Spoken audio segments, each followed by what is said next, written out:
ഈ MBBS കിട്ടിയില്ലെങ്കിൽ അടുത്ത ഓപ്ഷനായിട്ട് പലരും കാണുന്നത് വെറ്റിനറിയാണ്, പിന്നെ അഗ്രികൾച്ചർ ഓപ്റ്റ് ചെയ്യുന്നവരുണ്ട്. ശരിക്കും ഇതൊരു പർപ്പസിൽ നിന്ന് ഡീവിയേറ്റ് ചെയ്തുള്ള ഒരു പോക്കല്ലേ? ഇപ്പോൾ മെഡിക്കൽ ഫീൽഡിൽ ഒരു ഡോക്ടർ ആവണമെന്നുള്ള ഒരാൾക്ക് ഡോക്ടർ ആവാൻ പറ്റിയില്ലെങ്കിൽ തൊട്ടടുത്തത് പിടിച്ച് ആ പർപ്പസ് ഫുൾഫിൽ ചെയ്യാൻ സാധിക്കും. ഈ മെഴുതി കിട്ടാതെ അന്ന് വന്ന കുട്ടികൾ ഫിസിക്സ് എടുത്തു, മെഡിസിൻ കിട്ടാത്തവർ കെമിസ്ട്രി എടുത്തു, സയൻസ് കിട്ടാത്തതുകൊണ്ട് കൊമേഴ്സ് എടുത്തു, അതുകൊണ്ട് ബികോം എടുത്തു. അല്ലെങ്കിൽ 80 നിന്നുകൊണ്ട് പർപ്പസ് ഫുൾഫിൽ ചെയ്യാം, അതെ. 60 നിന്നുകൊണ്ടും പർപ്പസ് ഫുൾഫിൽ ചെയ്യാം, 40 നിന്നാലും പർപ്പസ് ഫുൾഫിൽ ചെയ്യാം. ഇവൻ കോഴികളെ പേരെടുത്ത് വിളിക്കും. ഇപ്പം പേരെടുത്ത് വിളിക്കുമ്പോൾ വരും, ഇവരെ കെട്ടിപ്പിടിച്ചോണ്ട് കിടക്കും. ഇപ്പോൾ മണ്ണിനെ സ്നേഹിക്കുന്നവൻ, മരത്തെ സ്നേഹിക്കുന്നവൻ, ചെടികളെ സ്നേഹിക്കുന്നവൻ, പൂക്കളെ പരിപാലിക്കുന്നവന് ഹോർട്ടിക്കൾച്ചറൊക്കെ എടുക്കണമെന്ന് ആഗ്രഹമുണ്ട്. എങ്ങനെ സാധിക്കും? അവന് മാർക്കിൽ പോലും സത്യസന്ധതയ്ക്ക് സ്കൂളിൽ മാർക്കില്ല, സ്നേഹിക്കുന്നതിന് സ്കൂളിൽ മാർക്കില്ല, മറ്റുള്ളവരെ സഹായിക്കുന്നതിന് സ്കൂളിൽ മാർക്കില്ല. അവൻ്റെ കയ്യിലേക്ക് മൊബൈൽ അങ്ങ് കൊടുത്താൽ അവൻ അതുകൊണ്ട് കൈകാര്യം ചെയ്യും. പക്ഷെ അവനെ മൊബൈൽ ടെക്നോളജി പഠിപ്പിക്കുമോ? ഇല്ല.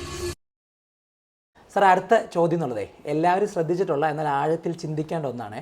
ഈ MBBS കിട്ടിയില്ലെങ്കിൽ അടുത്ത ഓപ്ഷനായിട്ട് പലരും കാണുന്നത് വെറ്റിനറിയാണ്, പിന്നെ അഗ്രികൾച്ചർ ഓപ്റ്റ് ചെയ്യുന്നവരുണ്ട്. ശരിക്കും ഇതൊരു പർപ്പസിൽ നിന്ന് ഡീവിയേറ്റ് ചെയ്തുള്ളൊരു പോക്കല്ലേ? അപ്പോൾ നമ്മുടെ ഹഗിൻ്റെ G എന്നുള്ളത് ഗ്രോ പർപ്പസ്ഫുള്ളി എന്നാണ്. ഇങ്ങനെ ആ പർപ്പസിൽ നിന്ന് ഡീവിയേറ്റ് ചെയ്യുന്നതിനെ കുറിച്ച് സാർ എന്താ പറയാനുള്ളത്? ആഴത്തിൽ ചിന്തിക്കേണ്ട വളരെ പ്രസക്തമായൊരു ചോദ്യമാണ്. ജീവിതത്തിൽ അവരവരുടേതായ ഒരു ഇടം കണ്ടെത്തി അവരുടേതായ ഒരു കോൺട്രിബ്യൂഷൻ കൊടുക്കാൻ ആഗ്രഹമുണ്ടെങ്കിലും പലപ്പോഴും ഒരു ഡീവിയേഷൻ സംഭവിക്കാറുണ്ട്. ഇപ്പോൾ മെഡിക്കൽ ഫീൽഡിൽ ഒരു ഡോക്ടർ ആവണമെന്നുള്ള ഒരാൾക്ക് ആ മെഡിക്കൽ എന്ന് പറയുന്ന ആ മേഖലയെക്കുറിച്ചും ആ മേഖലയിൽ കോൺട്രിബ്യൂട്ട് ചെയ്യുന്നതിനെക്കുറിച്ചുമുള്ള ആഴമായ വിചാരമോ അല്ലെങ്കിൽ അതിനകത്തേക്കുള്ള ഒരു ഉൾവിളിയോ കോളിംഗ് ഉണ്ടെങ്കിൽ ആ ആള് അതിൽ നിന്ന് ഡീവിയേറ്റ് ചെയ്യേണ്ട കാര്യമില്ല. അതിൽ നിന്ന് ഡീവിയേറ്റ് ചെയ്യാതെ ആ ആൾക്ക് മെഡിക്കൽ ഡോക്ടർ ആവാൻ പറ്റിയില്ലെങ്കിൽ തൊട്ടടുത്തത് പിടിച്ച് നേഴ്സിങ്ങോ ഫാർമസിയോ അല്ലെങ്കിൽ മറ്റ് ഈ റിസർച്ച് ലെവലിലേക്ക് മാറിക്കൊണ്ടോ പർപ്പസ് ഫുൾഫിൽ ചെയ്യാൻ സാധിക്കും. ഇപ്പോൾ ഉദാഹരണത്തിന് എൻ്റെ കാര്യം പറഞ്ഞാൽ ഞാൻ ട്രെയിനിങ് രംഗത്തേക്ക് കടന്നു വന്നു. അധ്യാപകനായി കോളേജിൽ പഠിപ്പിക്കുമ്പോഴാണ്, national service scheme program officer ആയിരിക്കുമ്പോഴാണ് കുട്ടികൾക്ക് എനിക്കൊരു ട്രെയിനിങ് പ്രോഗ്രാം ഈ Rajiv Gandhi youth development central Sriperumbudur ചെല്ലുമ്പോഴാണ് ഈ കരിയർ ഗൈഡൻസിലും മെൻറ്ററിങ്ങിലും ഇവിടെ പ്രോഗ്രാം ഉണ്ടെന്നും അങ്ങനെ ഒരു ഫാക്കൽറ്റി ഉണ്ടെന്ന് തിരിച്ചറിയുന്നത്.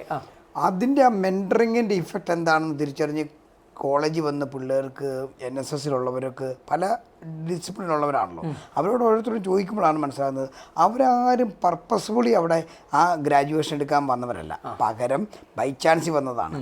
എൻട്രൻസ് എഴുതി കിട്ടാത്തപ്പം, അതായത് കീം എഴുതി കിട്ടാതെ അന്ന് വന്ന കുട്ടികൾ ഫിസിക്സ് എടുത്തു, മെഡിസിൻ കിട്ടാത്തവർ കെമിസ്ട്രി എടുത്തു, സയൻസ് കിട്ടാത്തതുകൊണ്ട് കൊമേഴ്സ് എടുത്തു, അതുകൊണ്ട് ബികോം എടുത്തു. അപ്പം അങ്ങനെയാണ്. അപ്പം ഈ കൃത്യമായ ഒരു ഇതില്ലാതെ വന്ന അങ്ങനെ കുട്ടികളെ കണ്ടപ്പോഴാണ് ഞാൻ ടീച്ചിങ്ങിൽ നിന്നും അല്പം കൂടി ഒരു മെൻറ്റർ ലെവലിലേക്കും ട്രെയിനർ ലെവലിലോട്ടും മാറുന്നത്. പിന്നീട് സ്പെഷ്യലൈസ് ചെയ്തത് കരിയറിൽ. അപ്പോഴാണ് എനിക്ക് മനസ്സിലായത് ഇതിൻ്റെ അകത്തൊരു ഉൾവിളിയുണ്ട്, എനിക്കൊരു ഒരു എന്തെങ്കിലും ചെയ്തേ പറ്റൂ. അങ്ങനെ ഞാൻ അതിൽ തന്നെ ഒബ്സർവ് ചെയ്തു, ക്ലാസ്സുകൾ ട്രെയിനിങ് എടുത്തു. ഇന്ത്യയിൽ 25ഓളം സ്റ്റേറ്റുകളിലായിട്ട് കുട്ടികൾക്കും ഈവൻ അധ്യാപകർക്കും പരിശീലനങ്ങളും ഈ കരിയറുമായിട്ടുള്ള കൺസെപ്ച്വൽ ക്ലാരിറ്റി കൊടുത്തു.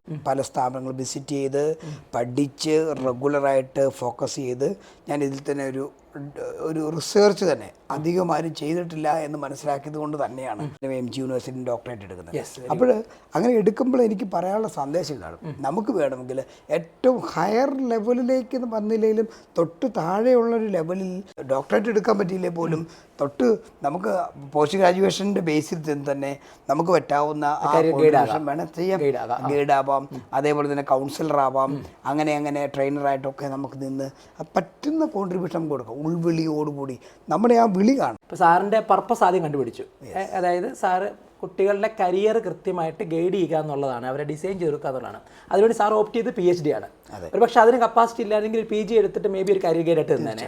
അതിനും അത്രയും കപ്പാസിറ്റി വേണമെങ്കിൽ ഒരു ട്രെയിനറായിട്ട് നിൽക്കാം അല്ലേ? അപ്പോൾ ശരിക്കും നമ്മൾ നോക്കുകയാണെങ്കിൽ ഒരാൾക്ക് പർപ്പസ് ക്ലിയർ ആണെങ്കിൽ അവൻ ഏറ്റവും പൊട്ടൻഷ്യൽ ഉണ്ടെങ്കിൽ അവൻ 100 നിന്നിട്ടുള്ളൊരു പെർഫോമൻസ് ഏറ്റവും ടോപ്പ് ലെവലിലേക്ക് പോകാം. അല്ലെങ്കിൽ 80 നിന്നുകൊണ്ട് പർപ്പസ് ഫുൾഫിൽ ചെയ്യാം, 60 നിന്നുകൊണ്ടും പർപ്പസ് ഫുൾഫിൽ ചെയ്യാം, 40 നിന്നാലും പർപ്പസ് ഫുൾഫിൽ ചെയ്യാം. അപ്പോൾ പർപ്പസിൽ നിന്ന് ഡീവിയേറ്റ് ചെയ്യുന്നുള്ളതാണ്. അപ്പോൾ സാർ ഇപ്പോൾ ഇവിടുത്തെ കേസ് നമ്മളിപ്പോൾ പറഞ്ഞ ഈ വെറ്റിനറിയിലേക്കും അല്ലെങ്കിൽ അഗ്രികൾച്ചറിലേക്കും പോകുമ്പോൾ എന്തുകൊണ്ടായിരിക്കും അവരങ്ങനെ പോകുന്നത്? ഒരു പരിധി വരെ പറഞ്ഞാൽ ഈ മെഡിസിനിൽ തന്നെ ഒതുങ്ങി നിന്നാലാണ് അവർക്ക് കൂടുതൽ മണി ഫോക്കസിലോട്ട് പോകുന്നത്, അല്ലെങ്കിൽ കൂടുതൽ നേട്ടം ആ നേട്ടമാണ്. അവരുടെ യഥാർത്ഥ കോൺട്രിബ്യൂഷനേക്കാളും മറ്റ് തരത്തിലുള്ള സ്ഥാനമാനങ്ങളും മറ്റ് ആനുകൂല്യങ്ങളുമൊക്കെ അവരെ കൂടുതൽ ഗവൺമെന്റ് കയറാമല്ലോ വെറ്റിനറി അതാണ് അവരുടെ ലക്ഷ്യം, കൺഫർട്ട്. അല്ലാതെ വെറ്റിനറിയിൽ മൃഗസംരക്ഷണ വകുപ്പിൽ മൃഗങ്ങളോട് സ്നേഹം കൊണ്ടോ ആ സ്നേഹം വരണമെങ്കിൽ ആൾക്ക് മൾട്ടിപ്പിൾ ഇൻഡസ്ട്രിയിലെ നാച്ചുറലിസ്റ്റിക് ഇൻ്റലിജൻസ് വേണം. അങ്ങനെ ഒരാൾക്ക് ആ എമ്പതറ്റിക്കൽ ലെവലിലേക്ക് മൃഗങ്ങളെ സംരക്ഷിക്കാൻ പറ്റുള്ളൂ. അതെ, നമ്മൾ തന്നെ കണ്ടിട്ടുണ്ട്, എത്രയോ വെറ്റിനറി ഡോക്ടേഴ്സ് ഉണ്ട്, അവർക്ക് മൃഗങ്ങളോടൊന്നും സ്നേഹമില്ല, അവർ തന്നെ എന്തോ ഒരു ശപിക്കുന്ന പോലെയൊക്കെ ജോലി ചെയ്യുന്ന ആൾക്കാരാണ്. അതേ സമയത്ത് മൃഗങ്ങളെ ചേർത്ത് പിടിക്കുന്ന വെറ്റിനറി ഡോക്ടേഴ്സും ഉണ്ട്. ശരിക്കും അങ്ങനത്തെ സ്കില്ലുള്ള എത്രയോ പിള്ളേരുണ്ടല്ലേ. എനിക്ക് പേഴ്സണൽ അറിയാവുന്നൊരു പയ്യനുണ്ട് എൻ്റെ വീടിൻ്റെ അടുത്ത്. ആ പയ്യൻ ഈ കോഴികളെ ഭയങ്കര സ്നേഹമാണ്. ഇവൻ കോഴികളെ പേരെടുത്ത് വിളിക്കും. ചെറിയ ക്ലാസ്സിൽ പഠിക്കുമ്പോൾ 4, 5 പഠിക്കുമ്പോൾ പേരെടുത്ത് വിളിക്കുമ്പോൾ ഇവർ വരും, ഇവരെ കെട്ടിപ്പിടിച്ചുകൊണ്ട് കിടക്കും. ഈ കോഴികൾക്ക് ഇവനെ ഭയങ്കര കാര്യമാണ്, ഇവന് കോഴികളെയും കാര്യമാണ്. അപ്പോൾ ഞാനിങ്ങനെ ചിന്തിച്ചിട്ടുണ്ട്, ദൈവമേ ഇവനെ ഒരു വെറ്റിനറി ഡോക്ടർ ആക്കിയാൽ, അല്ലെങ്കിൽ ഈ ഒരു മേഖലയിൽ ആനിമൽ ഹസ്ബൻഡറി പോലെ എന്തെങ്കിലും ഒന്ന് ആക്കി വിട്ടാൽ എത്ര നന്നായിരുന്നു.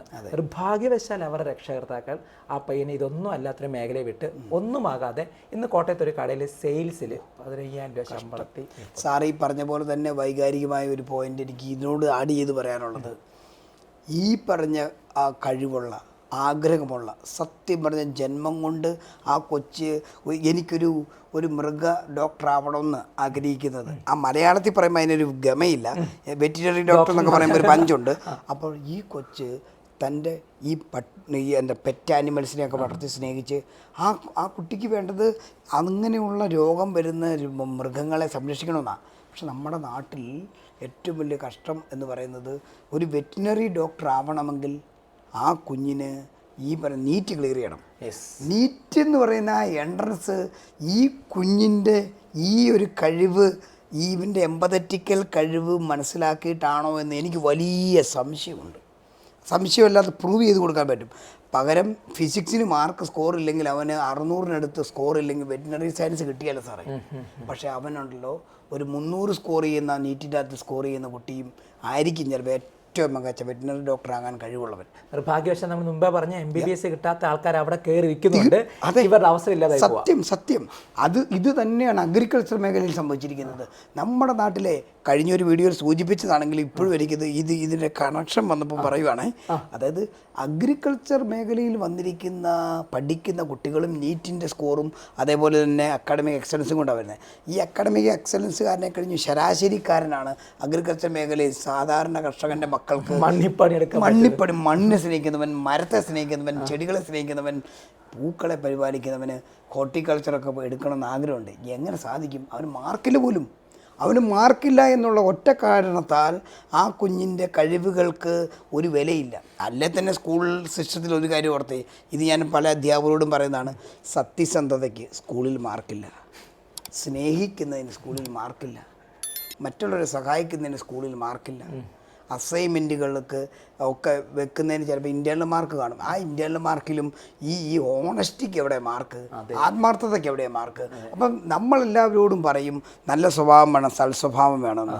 സൽസ്വഭാവത്തിനൊന്നും ഒരു മാർക്ക് കാര്യമായിട്ടില്ല എന്ന് പറയുമ്പം വിഷമിക്കരുത്. പക്ഷേ ഇത് പരമസത്യമാണ്. അതുകൊണ്ട് ഞാൻ ഈ അലീഡ് ഫീൽഡിലേക്ക് പലതും പോകുന്ന കുട്ടികൾക്ക് വലിയ മാർക്കുള്ളവന്, മിടുക്ക് കാണിക്കുന്നവനെയൊക്കെ ഈ കഴിവുണ്ടോയെന്നും കൂടെ അസസ് ചെയ്യാനുള്ള സംവിധാനം ഇല്ലെങ്കിൽ, അതുകൊണ്ട് മാതാപിതാക്കളോട് നമുക്ക് പറഞ്ഞു കൊടുക്കണം, നിങ്ങളുടെ മക്കൾക്ക് ഇങ്ങനെയൊക്കെയുള്ള കഴിവുകളുണ്ടെന്ന് കണ്ടെത്തണം. അത് കണ്ടെത്തി കഴിഞ്ഞാൽ നമുക്ക് അവർക്ക് പല വഴികളും പറഞ്ഞു കൊടുക്കാം. അതിന് പറ്റിയ റൂട്ടുകൾ, അതിന് പറ്റിയുള്ള കോഴ്സുകൾ, അങ്ങനെ ഓപ്ഷൻസൊക്കെ പറഞ്ഞു കൊടുക്കണം. ഇതാണ് ഞാൻ ചെയ്യുന്ന പണി.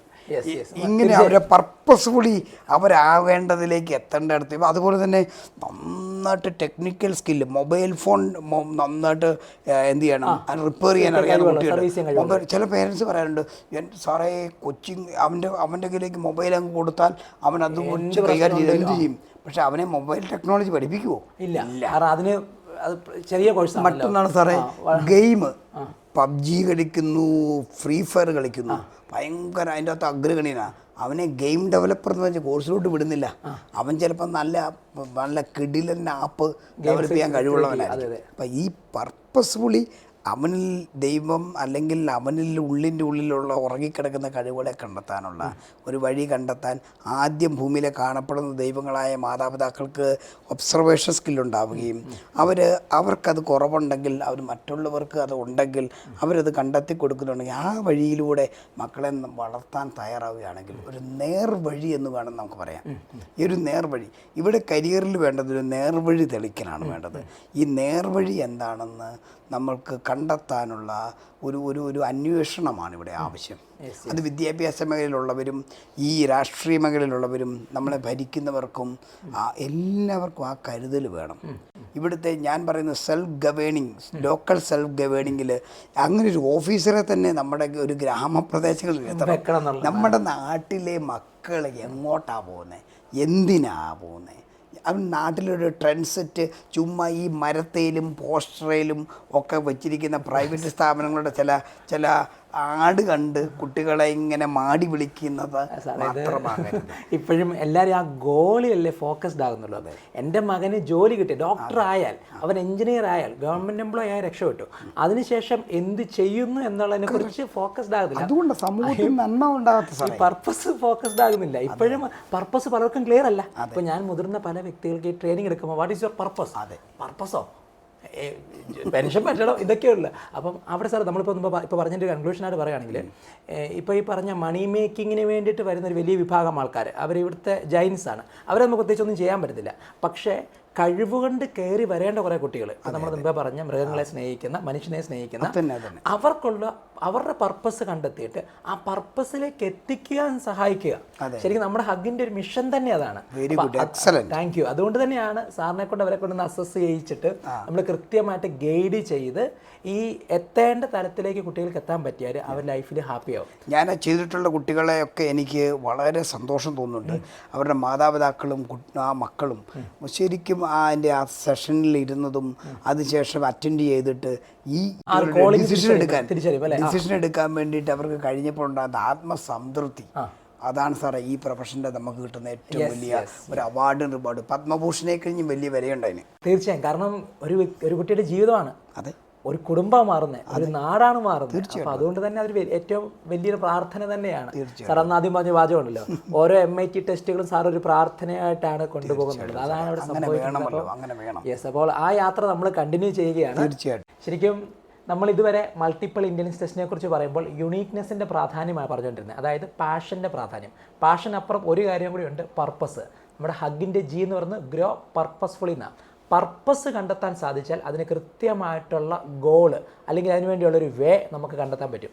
ആ വേയിൽ യുണീക്നെസ് കണ്ടെത്താൻ വേണ്ടിയാണ് മൾട്ടിപ്പിൾ ഇൻ്റലിജൻസ് ടെസ്റ്റിനെ കുറിച്ച് നമ്മൾ ഇതുവരെ പറഞ്ഞെങ്കിൽ അതോടൊപ്പം തന്നെ നിങ്ങളുടെ പർപ്പസ് കൂടെ കണ്ടെത്തുവാനായിട്ട് ഐസക് തോമസ് സാറിന് സഹായിക്കാനായിട്ട് സാധിക്കും. നമ്മുടെ ടെസ്റ്റ് വഴിയും തുടർന്നുള്ള കൗൺസിലിംഗ് വഴിയും നമ്മൾ അൾട്ടിമേറ്റ്ലി നിങ്ങൾ എവിടെയാണോ എത്തിച്ചേരേണ്ടത് ആ എത്തിച്ചേരാനുള്ള സഹായം നൽകുക എന്ന് തന്നെയാണ് നമ്മുടെ മിഷൻ. എങ്ങനെയാണ് നമ്മുടെ സർവീസ് സ്വീകരിക്കുന്നത് വെച്ചാൽ നമ്മുടെ വെബ്സൈറ്റിലേക്ക് നേരെ പോവുക, കരിയർ ഡിസൈനിങ് സെലക്ട് ചെയ്യുക. ഈ കാണുന്ന സ്റ്റെപ്പുകൾ വഴി നിങ്ങൾക്ക് റിക്വസ്റ്റ് ചെയ്യാവുന്നതാണ്. അതിനുശേഷം നമ്മുടെ ഓഫീസിൽ നിന്ന് നിങ്ങൾക്ക് ഒരു കോൾ വരും. അവിടെ നിന്ന് നിങ്ങൾക്ക് എങ്ങനെയാണ് മൾട്ടിപ്പിൾ ഇൻ്റലിജൻസ് ടെസ്റ്റും തുടർന്നുള്ള കാര്യങ്ങളും പങ്കുവെക്കുന്നുണ്ടാവും. അങ്ങനെ നിങ്ങളുടെ പർപ്പസ് എന്താണ്, നിങ്ങളുടെ പാഷൻ എന്താണെന്ന് കണ്ടെത്തി അതിലൂടെ ജീവിതം സുന്ദരമാക്കാനുള്ള അവസരം നമ്മൾ ഒരുക്കി തരുന്നതാണ്. സാർ, നമ്മുടെ എപ്പിസോഡ് ഇവിടെ കൊണ്ടിന്ന് അവസാനിക്കുകയാണ്. ശരിക്കും ഇത്രയും തിരക്കുള്ളൊരു സമയത്താണ് സാറിനെ പോലൊരു കരിയർ ഗുരു ഇവിടെ എത്തിച്ചേർന്നത്. കാരണം ഒന്ന് ഈ ഒരു റിസൾട്ടൊക്കെ വന്ന സമയമാണ്, ഉറപ്പായും ഒരുപാട് കരിയർ കൗൺസിലിംഗ് ക്ലാസ്സുകളും കരിയർ ഗൈഡൻസുകളൊക്കെ സാർ നൽകുന്ന സമയമാണ്. പക്ഷേ നമ്മൾ ഈ ഒരു സമയത്ത് സാറിനെ വിളിച്ചു വരുത്താനുള്ള കാരണം നമ്മൾ ആദ്യം പറഞ്ഞ നീറ്റിൻ്റെയും കീമിൻ്റെയും റിസൾട്ട് വന്ന ശേഷം ഒരുപാട് പേര് നിരാശരാണ്. അപ്പോൾ അവരെ സംബന്ധിച്ചോളം സാറിനെ പോലെ ഒരാളുടെ വാക്കുകൾ അത്രമാത്രം ആശ്വാസം നൽകും. ഹഗ്ഗിൻ്റെ ഭാഗത്തുള്ള നന്ദി ഹൃദ്യമായിട്ട് അറിയിക്കുക. Thank you sir. ഈ ഒരു എപ്പിസോഡും ഇതിലെ ചോദ്യങ്ങളും ഉത്തരങ്ങളും ഒക്കെ നിങ്ങൾക്ക് ഉപകാരപ്രദമായി എന്ന് വിശ്വസിക്കുന്നു. നിങ്ങൾ ചോദിക്കാൻ ആഗ്രഹിക്കുന്ന ചോദ്യങ്ങൾ ഒന്ന് കമൻറ്റ് ബോക്സിൽ പങ്കുവെക്കുകയാണെങ്കിൽ അതിനുള്ള ഉത്തരം വരുന്ന ഇൻ്റർവ്യൂസിൽ നമ്മൾ പങ്കുവെക്കുന്നുണ്ടാവും.